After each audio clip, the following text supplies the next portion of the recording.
డబ్బు, అనారోగ్యం, ఉద్యోగం, వ్యాపారం, అప్పులతో బాధపడుతున్నారా? మీకోసమే మేనిఫెస్టింగ్ మిరాకిల్స్ 11 days ప్రోగ్రామ్. నమస్కారం, welcome to Suman TV. Budget 2024 వచ్చేసింది. స్టాక్ మార్కెట్లో ఆపర్చునిటీస్కి కొదువ లేదు. ఇలాంటి సిచ్యువేషన్స్లో ఇంకా ఆపర్చునిటీస్ ఎక్కువ వచ్చే అవకాశం ఉంది. జూన్ 4th ఎప్పుడైతే మనకు ఎలక్షన్ రిజల్ట్స్ అనౌన్స్మెంట్ వచ్చిందో ఆ రోజు ఇండెక్స్ దాదాపుగా 10%, స్టాక్స్ 15-20% కూడా రియాక్ట్ అవ్వడం జరిగింది. ఆ డిప్లో కొన్న వారికి గత 2 నెలలుగా మంచి రిటర్న్స్ మనం చూసాం. అలాగే అగైన్ ఈ బడ్జెట్కి ఆల్రెడీ కరెక్షన్ స్టార్ట్ అయింది. ఆల్రెడీ స్టాక్స్ రియాక్ట్ అయ్యాయి. 5%, 10% కూడా రియాక్ట్ అయిన స్టాక్స్ చూస్తూ ఉన్నాం. Tomorrow budget 23rd July. Budget టైంలో కూడా మన ప్రాఫిట్ బుకింగ్ అయినా లేదంటే ఎనీ అన్టువర్డ్ అనౌన్స్మెంట్ వలన కూడా మార్కెట్ డౌన్ సైడ్ రియాక్ట్ అయ్యే అవకాశం ఉంది. బట్ ఆ రియాక్షన్కి బెదరాలా, మనం మార్కెట్కి దూరం ఉండాలా అంటే అది నాట్ సజెస్టబుల్ అన్నట్టుగా ఉంది.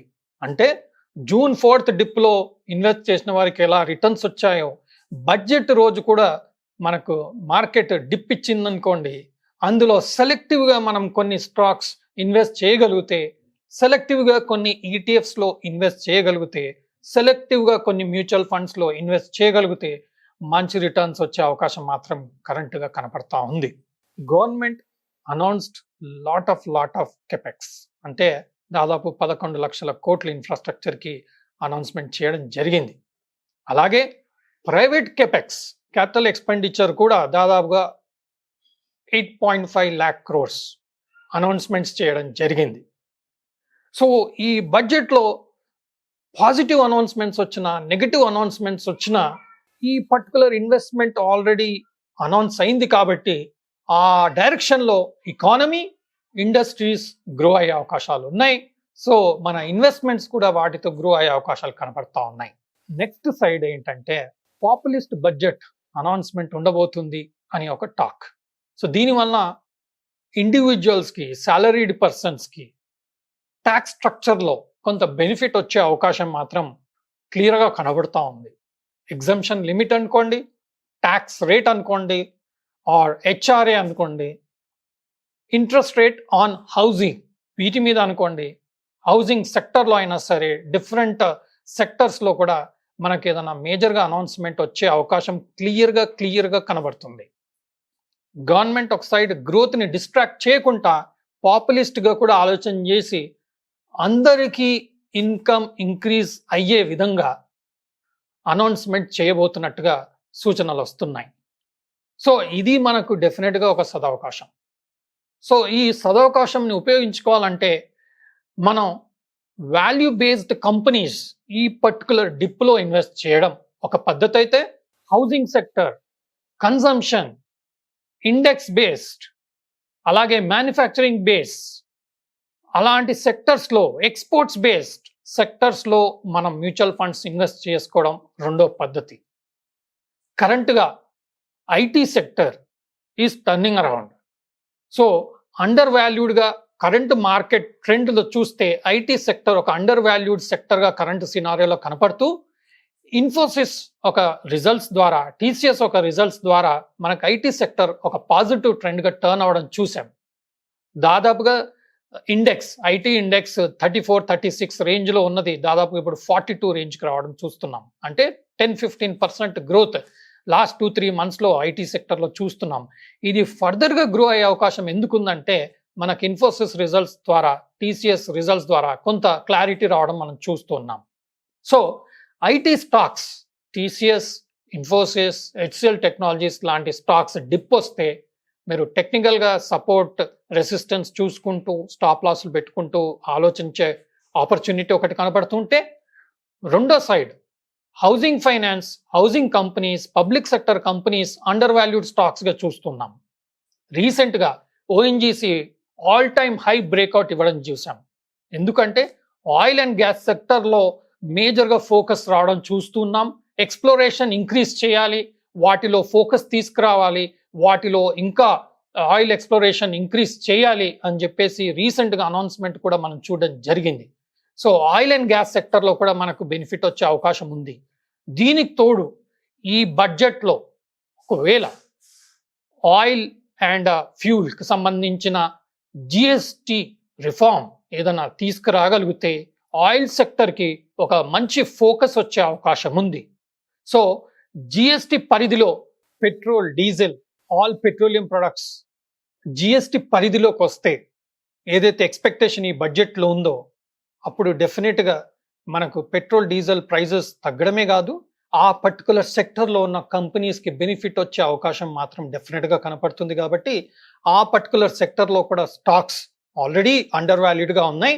అందులో అక్యుములేషన్ మోడ్లో కూడా మనం ఈ అనౌన్స్మెంట్ తర్వాత ఆలోచన చేయగలిగితే మంచి రిటర్న్స్ కూడా వచ్చే అవకాశం ఉంది. బట్ ఇవన్నీ నా రికమెండేషన్స్గా తీసుకోకండి, డెఫినెట్గా రీసెర్చ్ చేయండి. నేను సెబీ అనలిస్ట్ని కాదు, మీ ఫైనాన్షియల్ అడ్వైజర్ యొక్క సలహా మేరకు మీరు రీసెర్చ్ చేసి తగిన సూచనలు, సలహాలు తీసుకొని డిసైడ్ చేయగలరు. అలాగే government is going to make lot of announcement in budget. Cigarettes పైన ట్యాక్స్ పెంచే అవకాశం ఉంది. బట్ యాజ్ అ ట్రేడర్ మనకు ఐటీసీ హ్యూజ్ రియాక్షన్స్ మనకు బడ్జెట్ రోజు వస్తూ ఉంటుంది. కాబట్టి ఒకవేళ మనకు ట్యాక్స్ స్ట్రక్చర్లో ఏమి చేంజెస్ లేకుంటే టొబాకో పైన ఐటీసీ స్టాక్ కూడా పెరిగే అవకాశం ఉంది.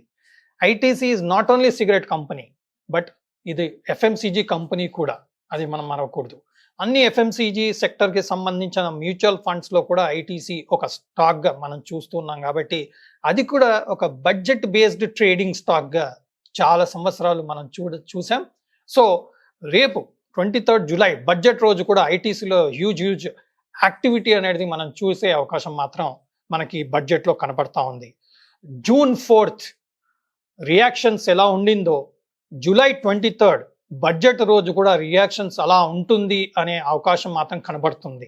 ఈవెంట్ రోజు జనరల్గా మార్కెట్ 5 to 10% రియాక్షన్ 1 to 2 డేస్లో డెఫినెట్గా ఇండెక్స్ పైనే కనబడుతుంది. కాబట్టి స్టాక్స్లో ఇంకా హ్యూజ్ రియాక్షన్ జనరల్గా చూస్తూ ఉంటాం. కాబట్టి మనం అలర్ట్గా ఉండడం, సెలెక్టివ్ స్టాక్స్లో మనం ప్రిపేర్ చేసుకొని ఆ పర్టికులర్ స్టాక్స్, ఆ పర్టికులర్ ఈటీఎఫ్స్, ఆ పర్టికులర్ మ్యూచువల్ ఫండ్స్లో మనం ప్లాన్డ్గా ఉండడం, లిక్విడిటీ పెంచుకోవడం అండ్ రెడీ లెవెల్స్ మన జనరల్గా జీటీసీ లెవెల్స్ అంటాం, గుడ్ టిల్ క్యాన్సల్ ఆర్డర్స్ కూడా కరెక్ట్ ప్రైస్ లెవెల్లో మనం పెట్టుకుంటే మనకు ఆ పర్టికులర్ డిప్లో మంచి ఎంట్రీ దొరికే అవకాశం మాత్రం లాంగ్ టర్మ్ ఇన్వెస్టర్స్కి డెఫినెట్గా ఉండే అవకాశం మాత్రం బడ్జెట్ రోజు ఉంటుంది. Event is a main day for traders, even for investors. ఎందుకంటే కొంత కన్ఫ్యూజన్ క్రియేట్ అయ్యే అవకాశం ఉంది, కొంత ప్రాఫిట్ బుకింగ్ అయ్యే అవకాశం ఆ పర్టికులర్ డే ఉంటుంది. So budget is a well observed day, well traded day, well invested day, not only by retailers, even by institutions, FIIs, DIIs. So huge volatility మనం చూడబోతున్నాం and it's going to be an event day. ఆ event day is a very great day for investing our good stocks. మనం ఏదైతే research చేసుకొని పెట్టుకుంటామో వాటిలో make in India ETF, manufacturing ETF. కొన్నిసార్లు ఏమవుతుందంటే మనం మ్యూచువల్ ఫండ్లో ఇన్వెస్ట్ చేయాలంటే ఎన్ఏవి నెక్స్ట్ డే వస్తుంది, బట్ ఈటీఎఫ్ వెరీ బాటంలో ఉందనుకోండి, మనం బాటంలో పికప్ చేసుకోవాలనుకుంటే మేక్ ఇన్ ఇండియా ఈటీఎఫ్ అని ఉంది. ఆ పర్టికులర్ ఈటీఎఫ్లో కూడా మనకు మంచి ఆపర్చునిటీ దొరికే అవకాశం ఉంది. ఈ స్టాక్స్లో, ఈ మ్యూచువల్ ఫండ్స్లో నేను ట్రేడ్ చేసే ఆలోచనలో ఉన్నాను.